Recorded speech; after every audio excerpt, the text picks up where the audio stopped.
they had cadaver dogs, and they was going through them piles of stuff and taking a metal rod and sticking them down in it, and them dogs smell it. They said if there's any discomposed bodies in it, them dogs could smell it, but there's a lot that they ain't found yet. Well, there'd be a lot they'll never find. I'm thinking that's gonna fail. All right, everybody, welcome back. I got Brian with me. We are headed to Spruce Pine, North Carolina. We are going to help with some of the cleanup and the volunteer work from Hurricane Helene this fall. So y'all come go with us, and it should be a fun trip. We got about a 5-hour drive, so let's go check it out. So we are currently in Knoxville at the Love's truck stop. We are under a severe warning for a tornado coming this way, tornado emergency. We don't really know what to do. I guess we're gonna hang out here for a few minutes in Knoxville. Hopefully we will dodge the tornado and make it to our destination. All right, morning guys. Sun's just coming up. We're fixing to get breakfast and get going. But first we caught a flat tire last night. So the fun begins. So we're gonna get this tire changed, and then we're gonna go eat, and we'll come back and show you guys the camp.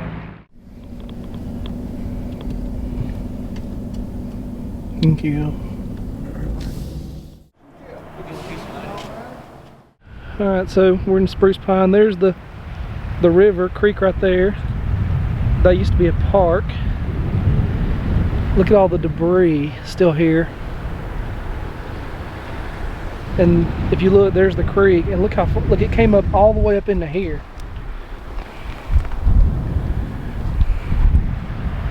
Unbelievable.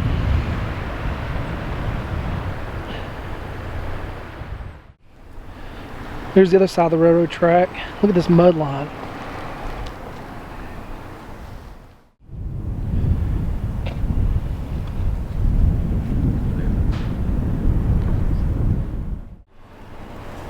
So this used to be a Majestic Music Instruments and Lessons building, and I mean, it looks like they cleaned up most of it, but I mean, look at this.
It's hard to believe this storm was 5 months ago. And look at some of the stuff that's still destroyed.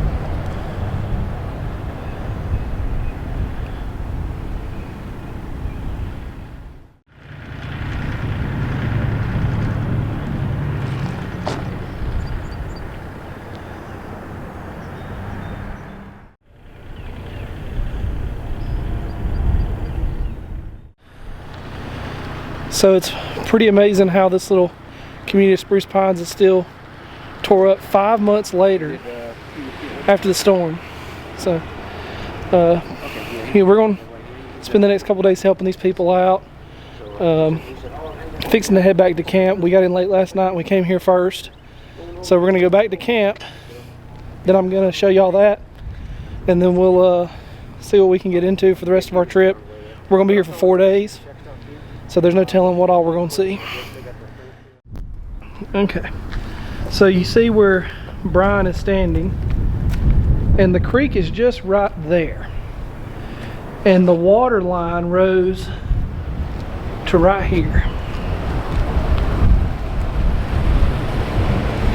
So stand by that, Brian. Let's come get a comparison.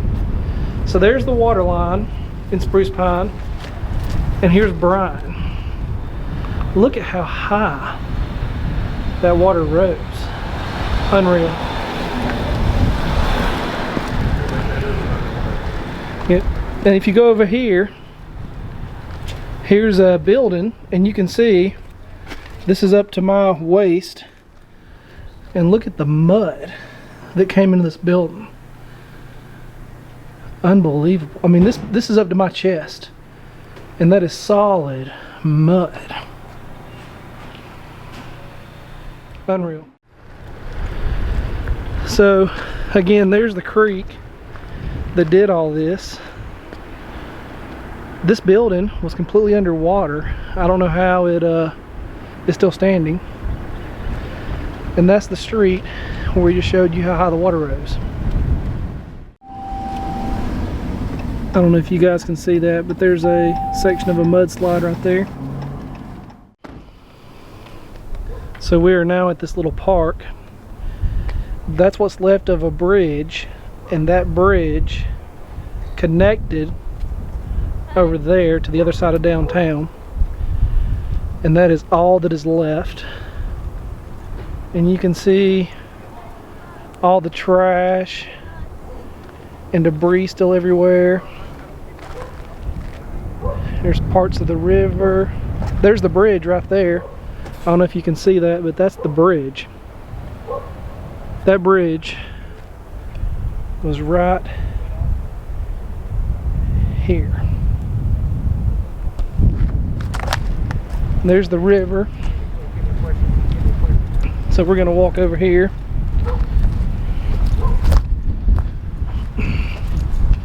I mean, just the mud everywhere. So this was a park.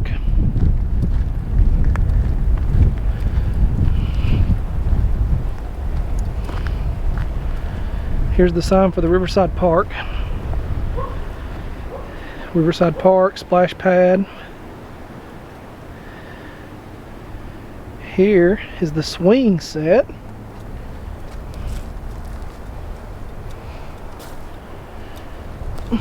Look at how high the mud got up to the swing set. And look at that mud line all the way down through there. Over here, this was part of the park.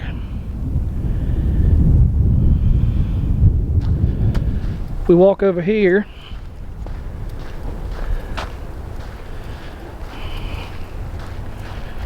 Keep on walking. This whole area was a baseball field. You can see one of the dugouts right there to the other field. Look how high the mud went all the way up to above the dugout. And to give you a perspective, there's the scoreboard. So look how high the mud got up on this baseball field up to the scoreboard. And you can see there's no fence left, no nothing.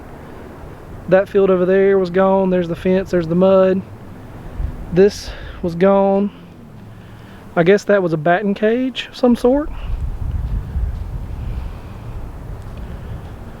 There's more damage down through there. But Riverside Park, this was called Riverside Park. Here's part of the walkway, still covered in mud. But look at that scoreboard. Now, this is what Brian's showing, what the park looked like beforehand. I'll post some pictures online in this video of what the park looked like beforehand. But, I mean, that scoreboard blows my mind. Look how high that is. That's probably a 10-foot mud line.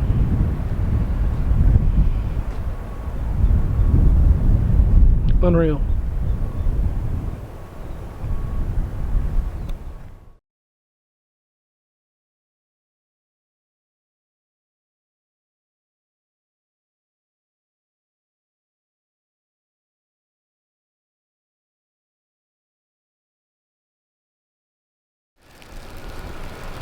So I'm just coming in the gate here, but this is Camp Unity, where all the volunteers are staying.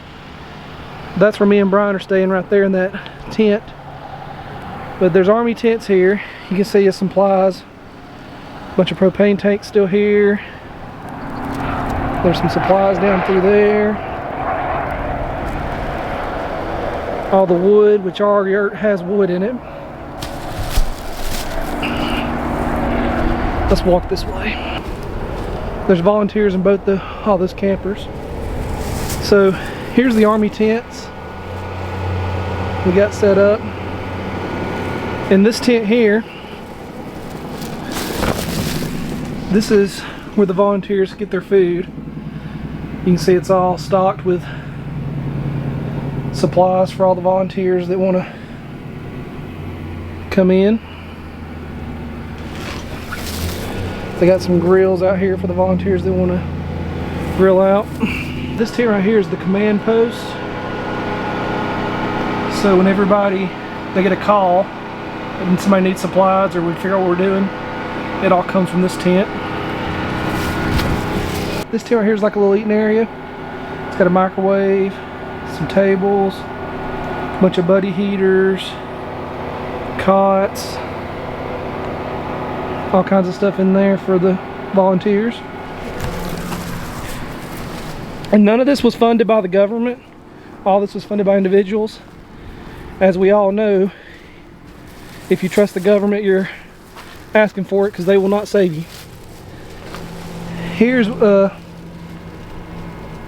in here we've got some cots for volunteers where they can stay and sleep. Some water here, but yeah, all the volunteers stay in here in this tent. Here's where me and Brian are staying, in this yurt for the next couple days. We got a few supplies scattered out here. Take you guys inside. This is the inside where me and Brian are staying. Brian's got that cot. I've got this cot. We got power in here. We got a heater going. So we are all set. So this is camp, and we're fixing to change some clothes and go see what everybody needs and figure out what we're going to do for the day.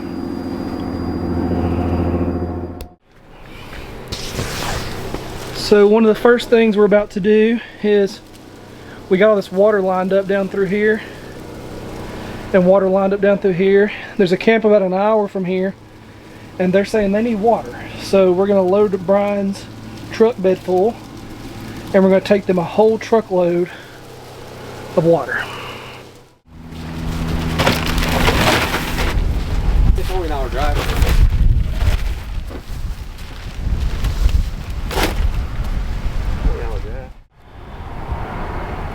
So we got the bed of the truck loaded down with water. We're going to drive these over to the camp about an hour away and unload them, and then we'll see what else we need to do around here.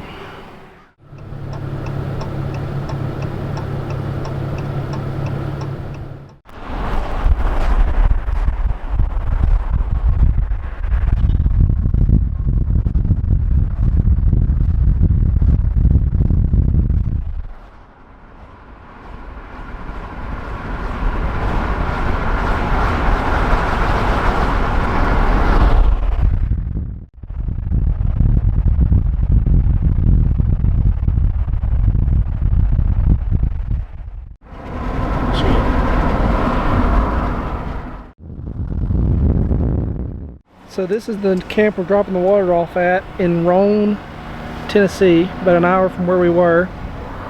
And you can see there's a fence right there that got destroyed at a baseball field. And I think most of the damage here is back up in those mountains. We may ride up there and check it out, but we're gonna unload this water real quick and see what they got going on. So I'm out here with one of the volunteers at the Roan camp. He's gonna tell us some of the stuff about it. Hi, Eddie Rutledge. So basically this is the Doe River. This was the community park. They had a community garden. They fed a lot of the residents. They lost a couple of houses along through here. If you go down the Doe River here, you can see the remnants of them. A lot of the damage around here is off of the main highway, in the hollows. Basically, anytime you turn off a main road, you'll see it. They had small creeks that grew from 10 to 12 feet up to 30 to 40. Did anybody lose their life in this town? Do you know?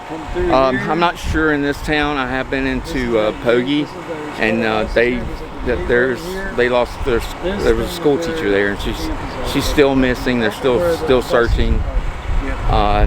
There were search and rescue through there looking for her, and they actually did come across some folks from upriver in that area. So yeah, that's pretty sad. But through here, a lot of major mudslides took out some houses, and then now they're having secondary mudslides from just rains happening afterwards. Okay. So yeah. Well, so this is Roan, Tennessee. I hope I said that right. Roan Mountain. So we're gonna load this water here at this camp, and then we're gonna see what else these guys need, and we're gonna help them out.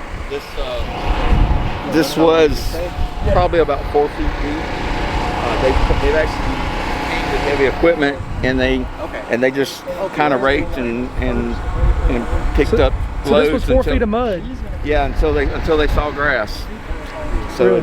they just got it back down to this level. So I know we're 5 months after the storm. How long do you think the cleanup's gonna take in this park? Years, 5, maybe even 10. I know after Katrina, I'm from the Gulf Coast, so I mean it was 5, 6 years after Katrina. I think we're going to be longer here. So yeah. For the people that haven't been out here, it don't do it justice watching on the news.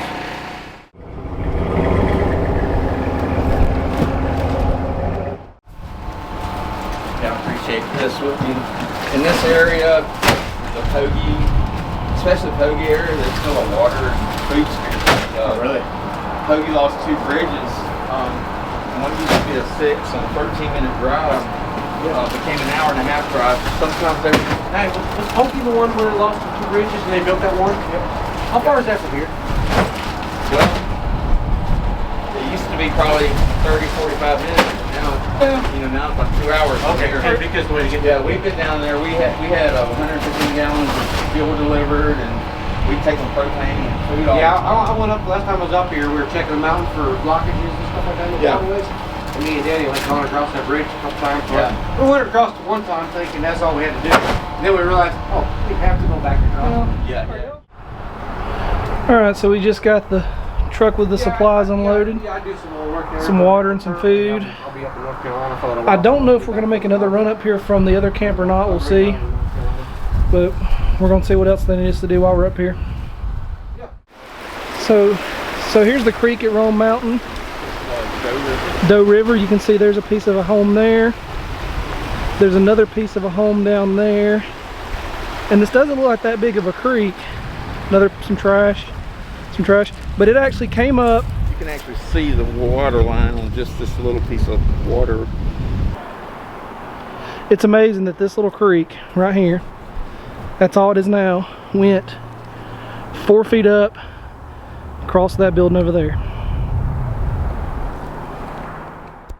Hit fell, about 5 fell on his trailer and busted into the dining room, the kitchen, and the bedroom, and the bathroom, and his church he goes to. There was some people the preacher knowed, and they was from Alabama. They come up here, took them 7 miles. They come up there and looked at it, and they was aimed to just condemn the trailer, but it washed their bridges out. It couldn't get no trailer in, so it took them 7 miles to come up there, and they come back and brought stuff and framed the top of his house out, put new tin, boxed it in, and brought sheetrock and insulation. He's gonna fix inside himself, and he tried to give them money and donate to the church, and they wouldn't take it. And when they left the Bible and left money in it.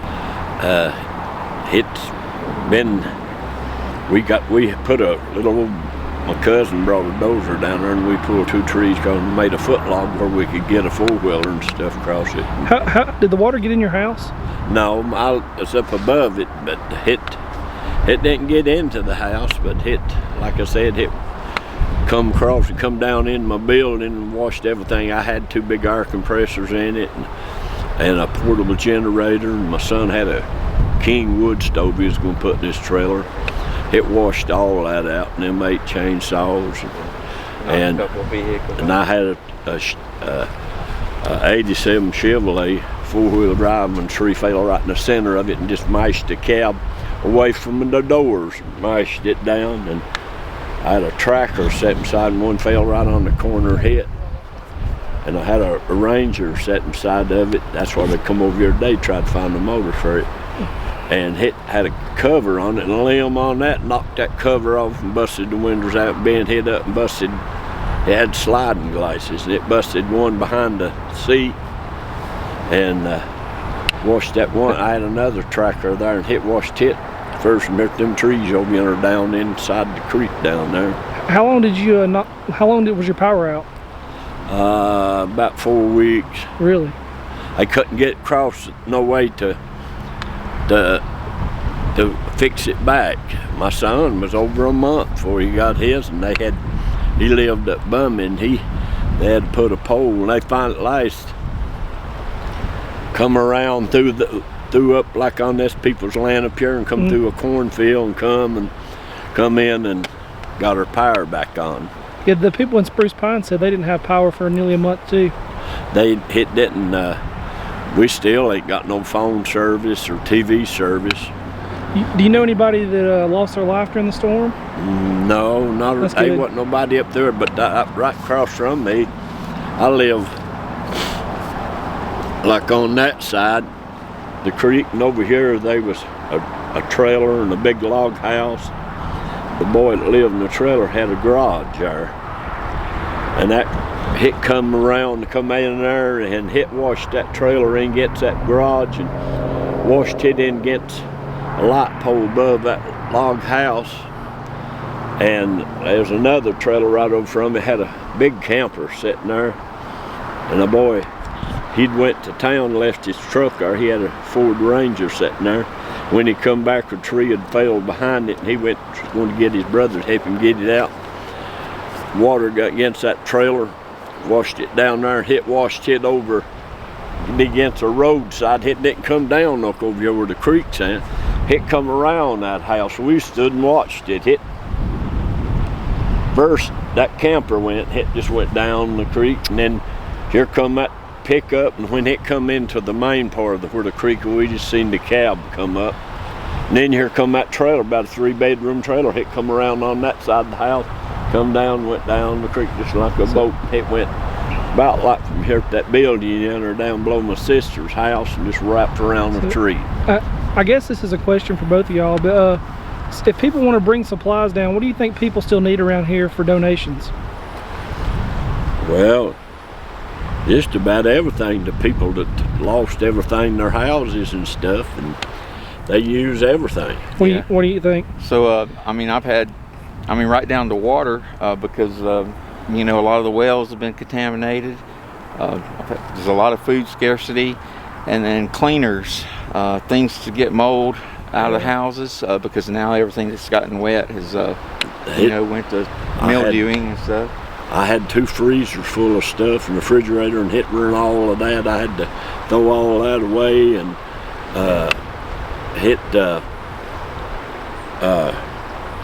we hauled water from a creek for a month, and I took a 4-wheeler and a little trailer and 5-gallon cans to flush a commode, and we'd take it and go down to the reservoir, about like I'm here down there at the bridge, and the overflow, and we'd get jugs of water and haul it back till we got power. Yeah. If people want to volunteer their time, who do they contact at this camp? They can contact me. My name's Eddie Rutledge. They can find me on my Facebook profile. A lot of churches, fire halls.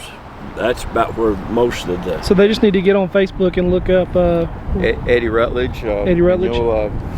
It hurt a lot of people, learning a lot of stuff, but we was lucky. I had 20 acres or more timber, and it blowed every bit of it down first, near them pines, you know. Just laid every bit of it down, and hit poplar. Some of them have 2 and 3 16-foot logs on it. Laid every bit of it down. It took us 4 days to cut from here up to where my son lived. We had a 4-wheeler road round through the woods and down below, about like down here where this bridge was. My cousin he just put in a big new steel bridge and stuff, and like we cut that road out and took 4-wheeler through there, and then when it dried up some, we cut it, widened it, and I got that little old Ranger up yonder. I got hit out and the Explorer, and my sister-in-law, she lived right below me.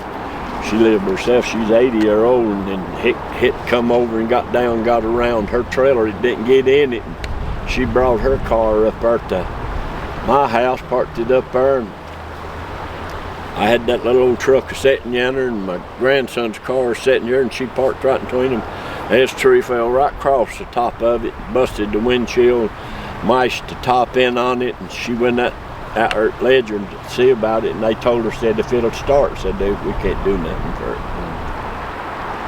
So, but I lost them 5 vehicles plus that one that had to put a clutch in hit, and that place where I was having it worked on, he said he didn't have no insurance to cover it. But nobody didn't get hurt. That was the main thing. And this makes the 4th time it's washed my bridges out. I built them back other times myself. We could pull the logs and stuff, locusts, and cribbed it and build it back. But I'd done cut about all the locusts I've had, but I couldn't get none now, no way, because all the timber's just laying down. A lot of the farmland too. I know over in Poggy they lost, they grew their own potatoes and sweet potatoes. It's all rocks now. Same with the cornfields on he the got line. horses.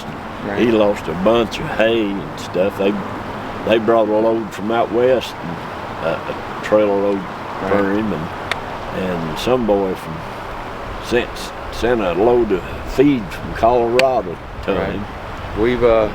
We brought in a 18-wheeler of round bales, and over into North Carolina, and we're trying to get them over here now. But I work with some equine rescues, and they're bringing up feed, and everything from horse blankets to combs to everything, and even trying to get a farrier. So actually, to answer that question, everything, everything from cleaners to cars. People, where water got in their houses and stuff, they just they're having to tear the floors, the walls, and everything out, and that mold gets in there. They have to clean all of that out.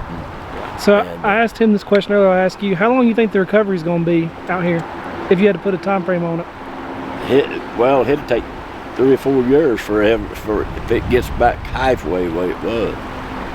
Because you take all of this land like this, and places, fields and stuff like that where it was, it'll take years for them to get it fixed back for the waterways. Plus the fields and the cleanup along the creeks and stuff. They people over that river that comes from Avery County, comes down through Spruce Pine. They still people they ain't found. You can go down that river and they big piles of debris, trash and stuff as high as half of that tree, and the first near to cross that creek, and they don't know where they people in them or not. There's people's houses right here in the water. I see it. They had cadaver dogs and they was going through them piles of stuff and taking a metal rod and sticking them down in it, and them dogs smell it. They said if there's any discomposed bodies in it, them dogs could smell it, but they've a lot that they ain't found yet. Well, They'd be a lot they'll never find. They're still having hits, even over here in Irwin. Yeah. We had one confirmed hit, and we got to bring in a secondary team because you have to have 2 confirmed hits, and then they'll bring in the equipment. Problem is sometimes they clean up the debris before you can, bring the second set of dogs in. My wife had a house. It was her mother's house over Burnsville, and about 3 weeks after that hurricane come through where we live, through there, hit. She had it rented, this old man and woman. It caught fire about 10 o'clock and burned it up, burned everything in people had in it, and their vehicle. And my wife, she didn't have but $30,000 insurance on it. And I said that wouldn't even pay to put a roof on one now. My son, they fixed my one son. My other son lives out from me in a trailer, and he's got his trailer covered now with the tarps and stuff. It blowed shingles off it. It was leaking. He had to cover it. He ain't got no help on it yet. Okay, well, we're fixing to have an admin volunteer team in here, and we'll be entering damage like that to get try to get volunteers and organizations in for that. Over where I live, where that tornado hit, there was 2 of them hit in there. That wind that morning right above my house, there was a hickory. It was big as that tree over yonder, bigger. And I kept seeing it when he'd come hard up that wind, the ground would raise up. And my son lived above me, and the power line went up through there. There's trees falling on them power lines. I was afraid he was going to break a pole off. And they had a wild lesson come right over on the house, and they was 2 big wild cherries, about that big, twins. They was about like that yonder above my house. There wasn't no trees or nothing. And about 10 o'clock, they fell, and one went down in behind my house, and the other fell on my house. It shook the whole house. They was a lead bigger than that yonder, come right down through, knocked the ceiling and everything down in my bedroom. And I had a dish pan down there in the building. I went and got that dish pan, give me a tart, and put over the bed and a garbage can, and I caught the water and putting it till it quit raining. My bed didn't get wet or my floor, and then I cut it off. And I'll be 80-year-old in June, and I just can't hardly get up on stuff and up and down it no more and do anything. But I tried to work and help people. But we'll let you. So we are fixing to take these propane tanks with us back to the Unity camp because they want the propane tanks. So we're going to drop the water off now. We're going to load the tanks up.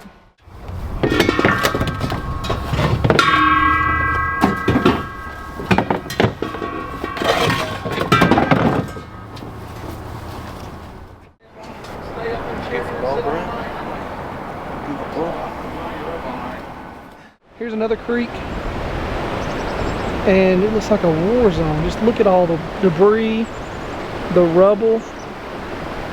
Unbelievable. 5 months later, and we've still got power poles laying on the ground. I mean, 5 months after the storm. There's a house up there that had some damage. You can see the mudslide right there from the runoff. Right there. So we're coming up on a mudslide. There must have been a house right there. Look, it's gone. I mean, look at this. Here's from another mudslide.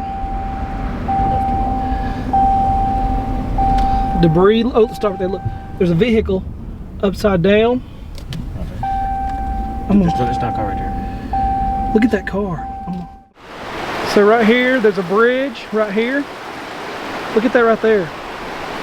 A car upside down still in the river.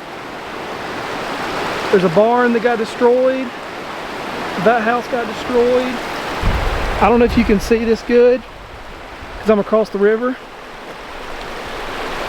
But there's 2 cars entangled in the tree line.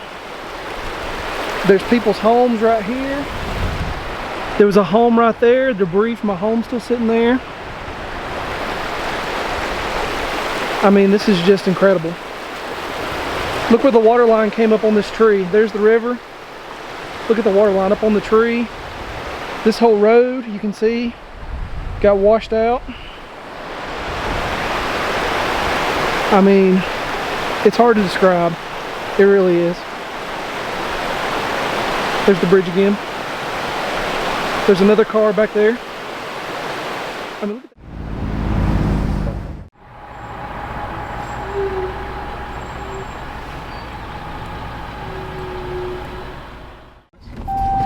Oh, that's cool. Someone built it just like at their damn house.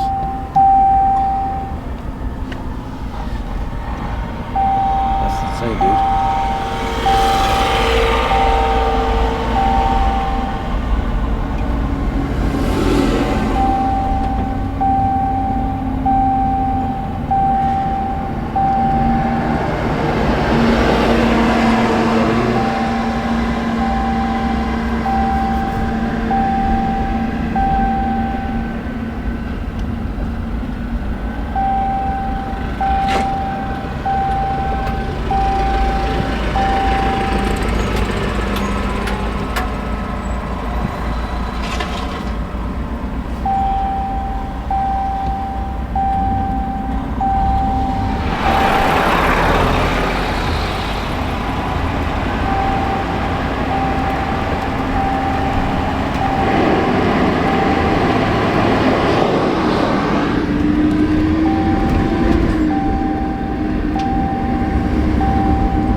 Seatbelt's buzzing. Yeah. In my car. Golly.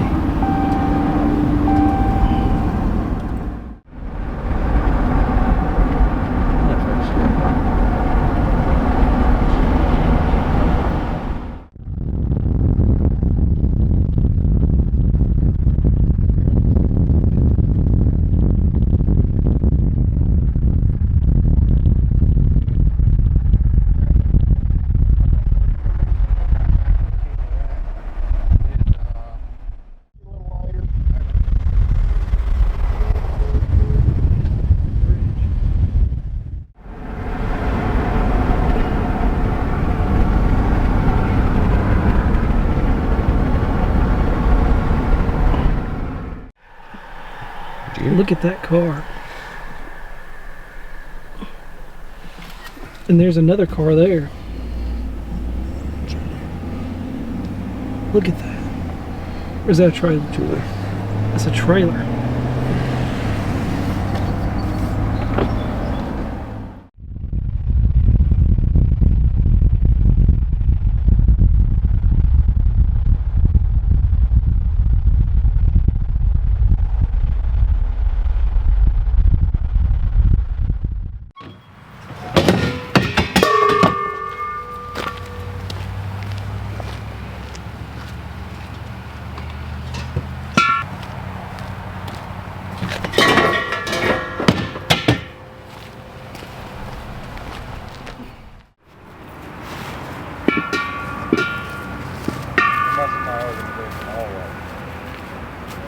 Color code one?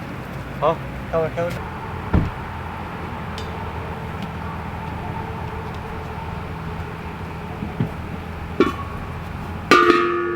Alright.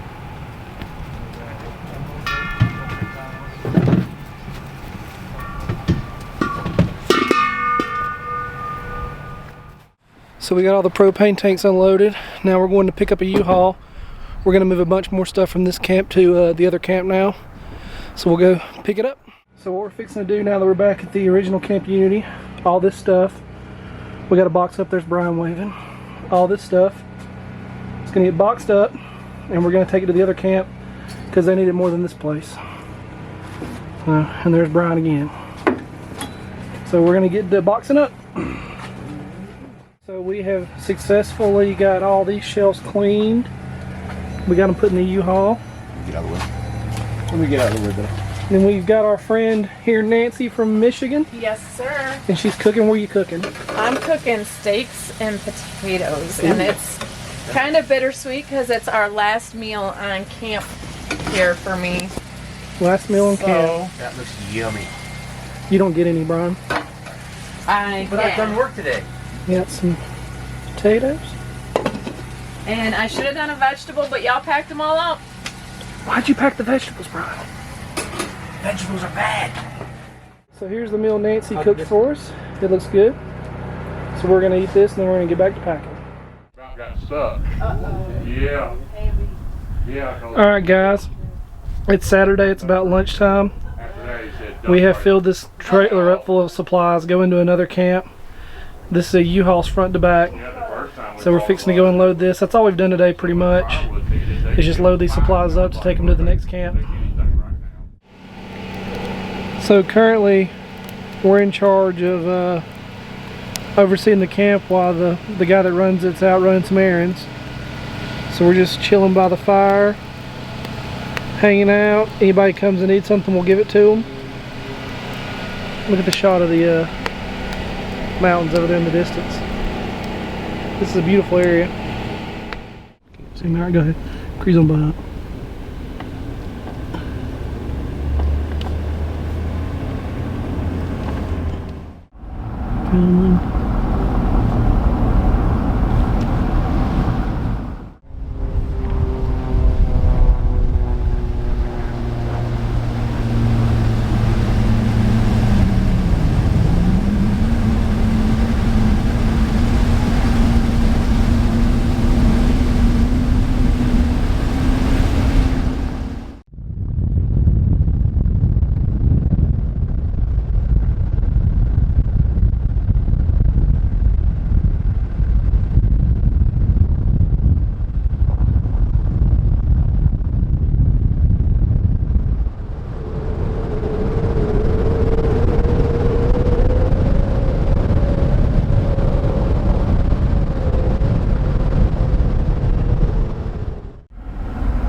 So there is a forest fire right here. We're trying to see if we can find it. It's about a mile from camp. I don't know if you can see, but there was the helicopter. But we're gonna see if we can get a shot of it.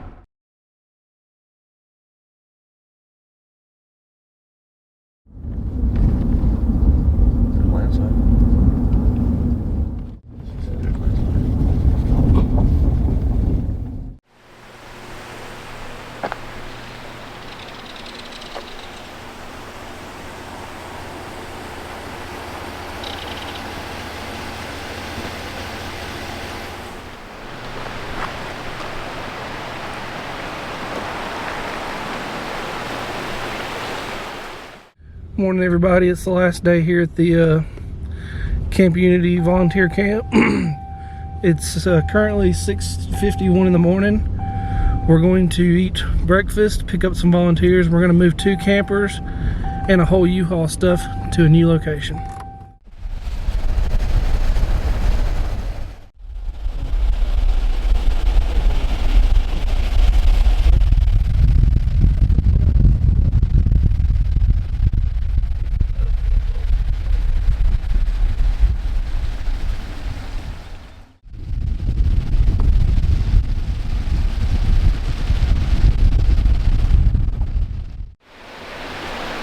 There used to be a bridge. It's all gone.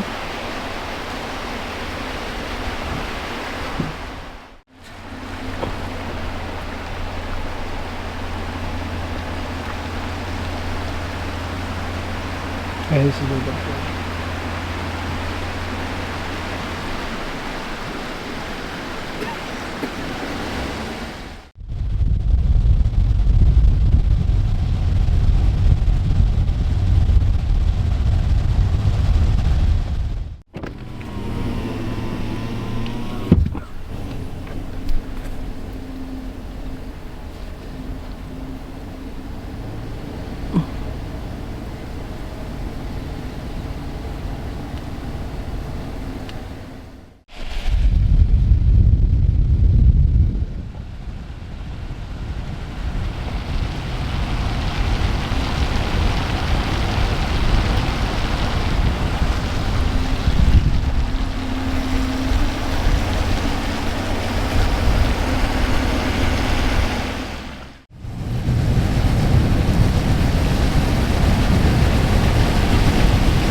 charcoal.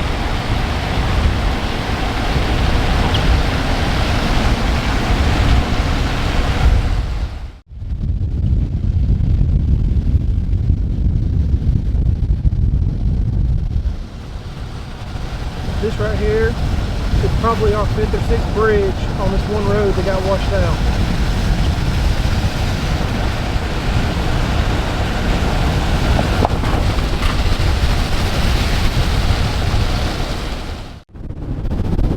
Here's another mudslide.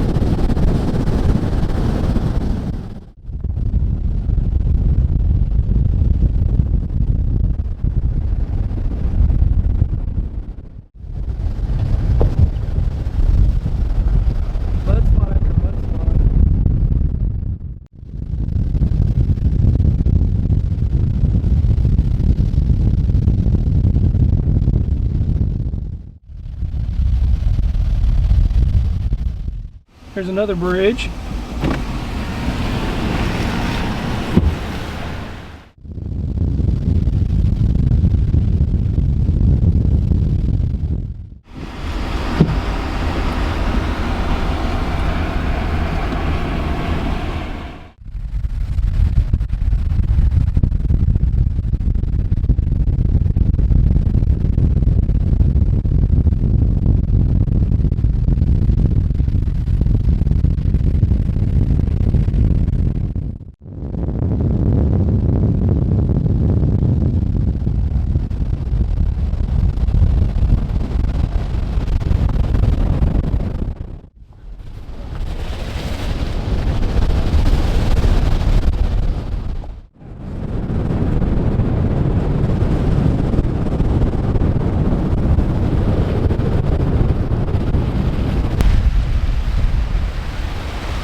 So that right there used to be a gas station.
Yeah, I'm thinking that's what they are.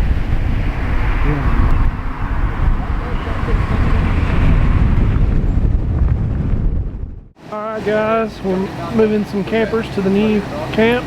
It's kind of wet here, so let's hope we don't get stuck. He needs a companion.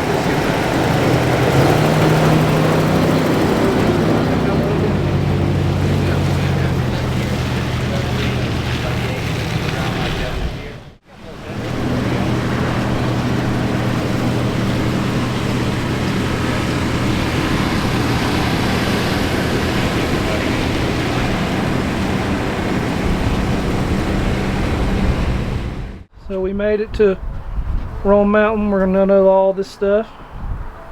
Where's all this going over there? Oh, it's all going on this porch. It went over there. You think we would back it up here? Come on, Andy. There's some campers at this camp.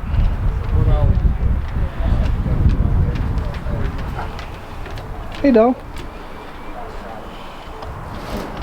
So we're fixing to get this unloaded. Alright, so we just got done today. We loaded a U-Haul, dropped stuff off at 2 different camps. Now we're headed back to Alabama. Brian, what do you think about the trip? It was a good trip. Hate to leave, but glad to get back home in the next 6 hours plus.